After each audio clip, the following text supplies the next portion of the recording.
Chapter 5. Something New.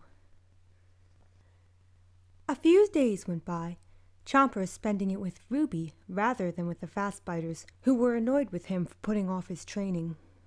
When they followed him and Ruby around, glaring out at him, he decided perhaps he should face it. So he sucked it up and knew he couldn't put it off any longer.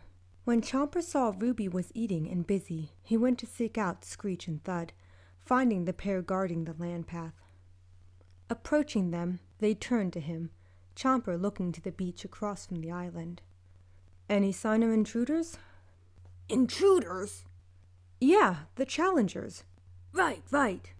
"Not yet, boss, but they're coming," Thud said, eyes locked on the path. "So, you think you can blow us off and then come here expecting us to help you?" Screech asked, eyeing Chomper up. "I guess I was hoping. Plus, I got some food for you." Glancing to the side, there was a pile of fish. "Okay, you get off this time, but don't do it again," Screech said, going and eating the fish. "Wow, this tastes good." "Glad you like it. It's how I survived. That way I didn't have to eat any flat teeth. Also, corpses wash ashore." "Interesting. You mean you've never eaten a leaf eater?" "A few times. Those who asked for death, that is." Seeing Screech get his fill and lick his muzzle, Chomper smiled. "Right. Ready to whip me into shape?" "We don't got much of a choice, do we?" Screech added with half a grin. "Come on, babe. Have a bit of faith." Thud nudged Screech with his hip, going to face Chomper. "Faith? In him? Ha! That's a laugh." They went back and forth, the three going off to practice, in the shade and out of the heat. In the thick jungle, Chomper saw the pair move, giving examples of the best way to attack, how and where to bite, to land a good kill. Each had their style, Screech being quick and relying on his experience. Thud was a bit more calculating, watching and studying before leaping into action. Slashing the legs is a good way to drop your adversary. Weakening them is your best advantage, Thud said, pretending to cut the inside of Screech's leg. "Once he arches, you can bite him around the neck, cut off his air supply." "Okay." Hold it. None of this is getting through to him," said Screech, shoving Thud back. "Screech? He's never fought before." "Yeah, and now he's gonna. All right, get up. Come at me." Chomper simply froze, uncertain whether he should rise or remain sitting. Fighting was not something Chomper knew too much about, given he was small and his parents did most of it. Also, growing up in the Great Valley, none of them were the fighting type. When he did face off against Red Claw and the pair, he often used his wits to escape them and retreat to the safety of the valley's wall. Still, if it came down to fighting for those he cared about, for Ruby, whom he loved, it was only practice, nothing serious. Chomper got up, slowly walking to Screech, who slapped his knee, jumping and pretending to slash his throat. "Okay, you just got killed." I wasn't ready." "Ready?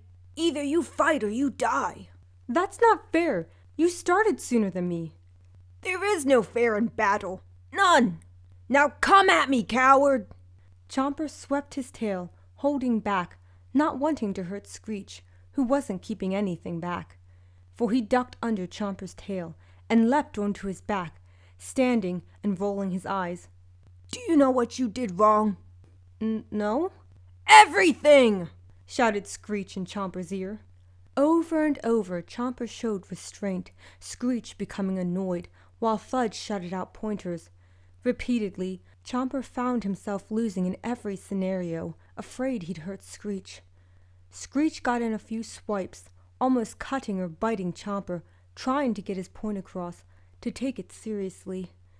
In the end, Chomper slumped to the earth, tired, unable to continue, huffing while drops of sweat rolled down his body and face. Screech threw his hands up in defeat. "Hopeless! Completely hopeless!" I'm trying," Chomper said in a small voice, trembling and eyes growing moist. Thud gave a small smile, going to try and comfort Chomper. Perhaps you learn by watching. Here, I'll give an example. Like that'll help. I mean, he's about ready to cry. Screech! Enough. Thud gave his lover a sharp look, a warning, one that told him to keep his mouth shut. When he saw Screech settle, he glanced at Chomper. Right. Now the key to winning is learning about your opponent. Thud pranced back and forth in front of Chomper, who sat and held a fearful expression. His gestures, his moves, striking first before he does. Yeah, I'm not too good at any of that. I told you this was a waste, Thud. Screech went to Chomper, eyeing him up. You're not cut out to be alpha. We'll be killed in an instant. Then the challenger will slay and devour that girl. No, better yet, they'll keep you alive to watch, to hear her yells of pain and agony. With each word Screech spoke, Chomper shuddered, scooting back while Screech got in his face.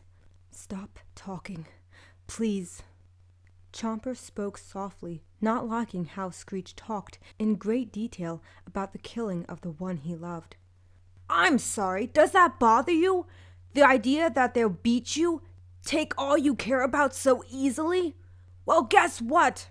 They will. This guy won't show any leniency. None. Not to you, especially not to her.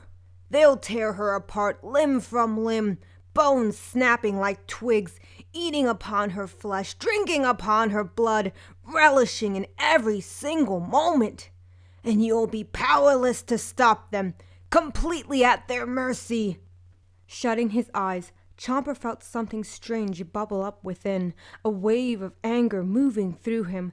The very thought, images of Ruby being harmed, killed before his eyes, and he, powerless to stop it. Well, it was too much to even think about. Unable to take it and hold it in, he opened his eyes and shouted, "Stop!" Suddenly, and quite inexplicably, Screech was sent airborne and crashed into a set of hedgerows. Chomper froze and his eyes widened, smelling blood in the air. Reaching a taloned finger to his nose, he saw the crimson liquid upon the tip. He looked it over, gazing up and hoping he didn't hurt Screech. "Screech!" Chomper called, fearful the fastbiter had been hurt. Thud's mouth hung open, Screech scrambling out of the brush, dazed and shocked. Turning to Chomper, Thud asked cautiously, How did you do that?" "Do what?" "Fling me, you fool!" Screech looked Chomper up and down with an impressive smile. "That was amazing." "Hold on, I didn't do that. At least, I didn't think so." "Try it again," Screech said, seeming excited by what happened to him. "Perhaps he should try it upon something else," Thud spoke, patting for Screech to step back. Chomper noticed a pebble by his side, studying and focusing on it. Screech and Thud watched it, seeing it do nothing at first. Then it twitched, shaking and moving, rising a few inches off the ground.